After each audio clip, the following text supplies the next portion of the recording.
Do the Katamari games have lore? Kind of. Let's talk about it. If a video game weighed the amount of story against the amount of gameplay, most would come out to be about an even 50-50 split. Katamari is a series where story takes a backseat to the gameplay about 90% of the time. Maybe even higher if not for the absolutely insane cutscenes that you're subjected to as you plod through the game's levels. Usually playing through a game's single-player levels is called a story mode, but I'm kind of hesitant to call it that for Katamari. That being said, I know what you clicked on the video for, but let me explain the paper-thin plot of the games before I build a diagram of the Katamari pantheon like it's a leaked Game Freak document. Also, I'm really not going to be mentioning stuff from the mobile games, mostly because most of the Katamari mobile games are Japan only or no longer accessible. The plot of the first game can be described in a few sentences at most. The Katamari King, or the King of all Cosmos, breaks everything in the sky in a drunken stupor, and leaves it up to you, his chud son, the Katamari Prince, to fix all of his fuck-ups and rebuild all the celestial bodies in the sky. That's pretty much the plot of the first game, and it's explained to you in the opening cutscene in the first level or two. And then the King of all Cosmos just spends the rest of the game telling you your Katamari is dog water and that you need to find a new hobby. which is really funny, and honestly it's preferable to some Dark Souls lore sprinkled in there. For the first game, there are some pretty fucking insane cutscenes that'll play as you progress through the game's levels. There's a few different cutscenes that follow the Hoshino family that loosely correlate with the levels you're completing at the time. At the beginning of the game, it shows all the kids of the family saying that all the stars in the sky have disappeared, and his mom just gaslights him by saying, "Oh, honey, things like that just don't happen." Which at a surface level is very funny because we as a player watched the king crash his Dodge Durango into the moon in cutscene. But it also kind of sets up like an imaginary friend slash like boogeyman running gag that's in a couple of the following cutscenes. The next big story development with the family is them finally getting to meet their dad, who we find out is an astronaut who can't go to the moon because the King of all Cosmos got a DUI and made it so that there's no moon in the sky. The mom comments on this and the cutscene ends, and that is pretty much it as far as the story goes. Yeah, no shit, that's it. That's all the cutscenes with the family. There's some more cutscenes that play as you complete constellations and other certain levels, but they are pretty strange. Oh, I feel it. I feel the cosmos. Cygnus flew back into the sky from the ashes, just like a phoenix. And there are some absolute fever dream post-credit cutscenes that are different depending on your score for the final level. It's too bad. If the moon were bigger, my mom and dad could come too. When am I going to see them? I know you can do it. Hooray! Mom and Dad both got rolled into their Katamari. Now that the moon's better, the entire family's here. Hooray! The prince broke up the moon he just made. Rich people sure are different.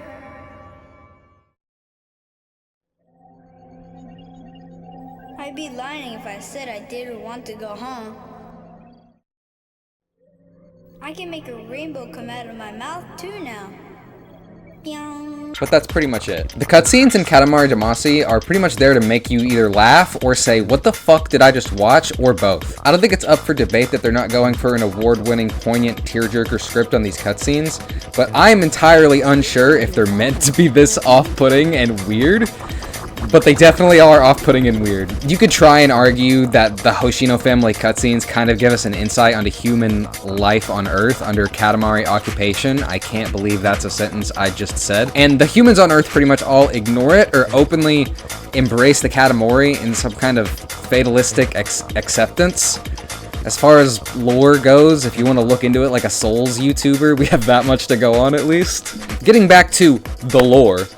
The King of all Cosmos is essentially God. Let's get that straight. He's your bearded white guy in a robe, your monotheism, your Zeus, your Jupiter, your top dog, whatever you want to call it.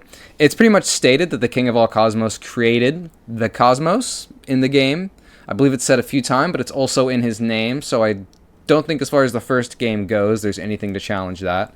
There's a Queen of all Cosmos as well, but she's not really important. She's nicer to the prince. I think that's her singular character trait. I might mention the Queen a couple more times, but you interact with the King of all Cosmos when you start and end pretty much every level, and you don't interact with the Queen ever. Yeah, Katamari Damacy does not pass the Bechdel test because there's not even a speaking female character. As I mentioned earlier, you play as the Katamari Prince, which sort of implies that you are the king's son or progeny of some sort. The other unlockable playable characters are referred to as the cousins, so it does kind of raise the question of who are their parents? Although part of me kind of wonders if this was some kind of a translation error, like if maybe the original Japanese was something more like Katamari siblings and not cousins. I have no idea though. It's not really stated whether or not the Katamari cousins are cousins or something more like siblings. It gets even more complicated in later games because the character Twinkle is shown to have brothers, sisters, and an uncle according to the wiki. And then the family tree looks something like this, I guess. And then if you add the fact that the cousins added in Beautiful Katamari are referred to as half-cousins, which would imply that somewhere in this family tree is a half-sibling relationship, where they only share one parent, and... Okay, guys, we're not doing the family tree anymore. It's too hard. We're putting it away. Katamari dad, Katamari wife, Katamari prince, Katamari cousins. That's what we're gonna stick with for the first game, just for simplicity's sake. Simplicity's sake? Steak? Anyway, moving on from Katamari Damacy, we have the critically acclaimed sequel, We Love Katamari. Stylized as We Love Katamari, this game actually has some very interesting information about the Katamari pantheon. Ignoring the fact that this game's story mode is just about the king dealing with the success and the celebrity that came from the success of the first game, which is really fucking funny. Yeah, just don't think about it too hard if you want to like... Don't think about it too hard. You could try and argue that it's because he put the stars back in the sky and not because of the video game Katamari Damacy, but the game's intro literally goes out of its way to specify that no, it was the actual video game of Katamari Damacy that catapulted him to success. Bold yet sensitive and rugged to boot. Tolerant and compassionate with a heart deeper than the oceans. Such is the great cosmos, and the king that rules over it is marvelous to behold. Except for the one time that he destroyed all the stars in the universe. No big deal, really. Having come to and realized the folly of his ways, the wisest of kings sent to the planet Earth his beloved son, the prince, and commanded him to make a Katamari of ample proportions. Tossed unceremoniously to earth, the valiant prince rolled the Katamari entrusted to him by the king, rolling up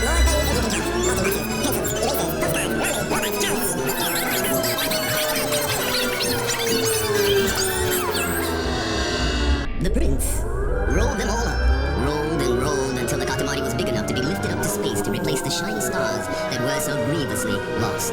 And that, dear friends, was the plot and purpose of the fabulous game called Katamari Damacy! Its popularity recognized no boundaries or borders, and it rolled right out of the game to bundle away the many and sundry ills that blight the modern world. Overnight, the king found himself a superstar. The adulation of the crowd knew no limits. I want to meet the king! I think he should be bigger. I want to roll up more stuff. Which is really funny, but we're gonna ignore it because your head will explode if you think about it too hard. It's a real Sopranos and Gilmore Girls type situation. We Love Katamari's cutscenes show us the king's upbringing from about when he was the prince's age, size, whatever. It shows us that the king of all cosmos wasn't always the king of all cosmos, so for now we'll just call him the king. Even though this guy, presumably the king's dad, has the crown, so right now he's the king. Apparently the name of this character is Papa, so that's what we'll call him. Well, Papa was beating the bricks off of the king for pretty much his whole childhood, making him do bullshit extracurriculars, putting crazy expectation on him, the whole 9 yards. The king had a delinquent upbringing, with the pompadour and motorcycle to prove it. Anyways, the rest of the game's cutscenes show him meeting what would later be the Queen of all Cosmos, as well as dealing with his abusive father as an adult.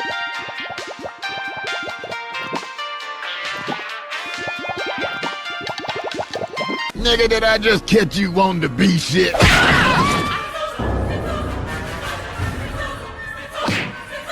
It kind of implies that the king feels guilt for how the relationship with his father ended up, so he works to rebuild that bond that they have, and he introduces his girlfriends to him. Everything is great. Everything is amazing, great, peachy even.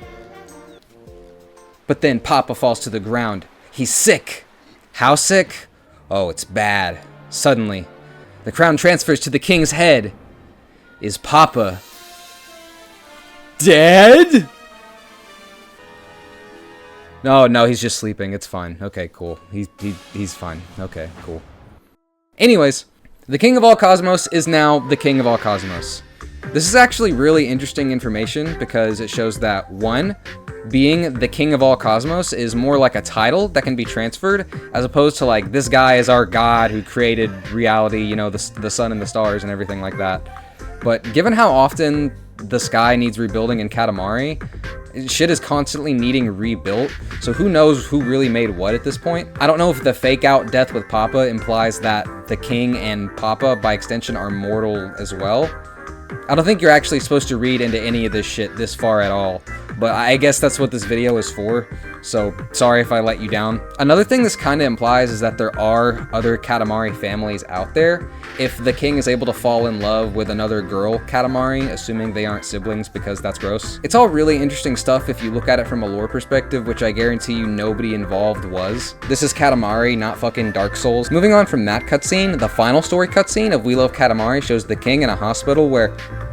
Oh my god, what happened to this man between these two cutscenes? I'm assuming that taking on the mantle of the King of All Cosmos ages you like the US presidency. Anyways, this cutscene shows our humble protagonist, the prince, being born. And that is pretty much all the story you will get out of the Katamari games. No, I'm not joking, it pretty much ends there. The subsequent games, such as Beautiful Katamari and Katamari Forever, don't really have anything substantial to add story-wise, which isn't a slight against those games at all. Katamari Forever is my personal favorite.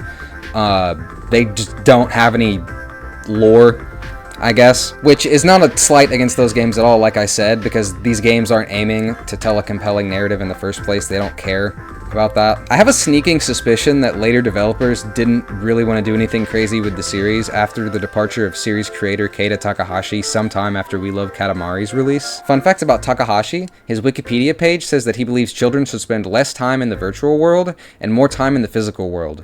What a guy. Creates one of the best video game franchises of all time, opposes making a sequel, makes the sequel anyways because they're gonna make it with or without him, and then tells the entire world to touch grass. Fucking legend. Do you really think this guy had my ridiculous MS Paint family tree thought out when he was making this game? No. Getting back to our lovingly crafted, beloved MS Paint family tree, there are a few outliers to this that I thought... Outliers?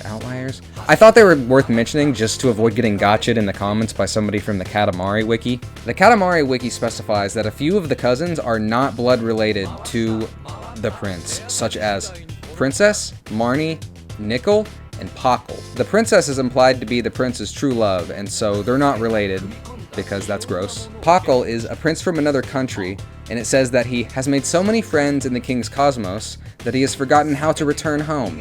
He is a nice boy who is good at making friends. Hell yeah, good for Pockle. We love Pockle. I don't know why he looks like this in Katamari Forever though. They stole his whimsy and his charm. The game goes out of its way to tell you that Marnie is not a full-blood relative, which feels kind of mean, but I don't really understand how Nickel isn't considered a cousin. Maybe it's because it's implied that he was created instead of born, so it's not he's not full-blood related to the prince. I don't know why the wiki goes out of their way to specify this either. This feels awfully robophobic. Not to argue with the Katamari wiki, because a fan wiki has never been wrong before. But that covers pretty much everything I could find for the Katamari series. I've only played Katamari Damacy and Katamari Forever, so I might be a fake fan. I don't know. I'm sorry. Here's hoping Once Upon a Katamari will be fun. I don't really care if it adds anything story or lore related. You shouldn't either. But here's hoping it'll be a good one. Anyways. Thanks for watching. Check me out on other platforms, and see you next time.